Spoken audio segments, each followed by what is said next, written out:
Hello buddies, ఇది నేను పాలపైన వచ్చే మీగడతో చేసిన నెయ్యి అనమాట.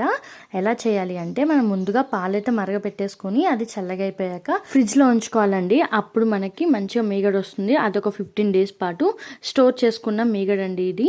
నేను దీన్ని మిక్సీలో వేసుకొని కూల్ వాటర్తో గ్రైండ్ చేసుకుంటున్నాను. మనకి వెన్నపూస అయితే వచ్చేసి ఇది ఒక బౌల్లోకి తీసుకొని ఒక 5 minutes పాటు కూల్ వాటర్లో వేసి ఉంచాలండి. ఎందుకంటే మజ్జిగ ఏమైనా ఉంటే అంతా బయటకు వచ్చేస్తుంది అనమాట. తర్వాత వాటర్ అంతా వంపేశాక మనము స్టవ్ మీద సిమ్లో పెట్టుకొని ఇవి వెన్నపూస అనేది పెట్టుకోవాలి. స్టీల్ గిన్నె లేదంటే విత్తడి గిన్నెలోనే నెయ్యి అనేది చేసుకుంటే బాగుంటుందండి. మాడిపోకుండా మనకి మంచి కలర్ అయితే వస్తుందన్నమాట. నెయ్యి మధ్యలో ఇలా కలుపుతూ ఉండాలండి. నేను తమలపాకు ఎందుకు వేసానంటే మంచి స్మెల్ వస్తుందన్నమాట తమలపాకు వేయడం వల్ల. ఇది కొంచెం చల్లగా అయిన తర్వాత మనం స్టీల్ కంటైనర్లో స్టోర్ చేసుకోవాలి.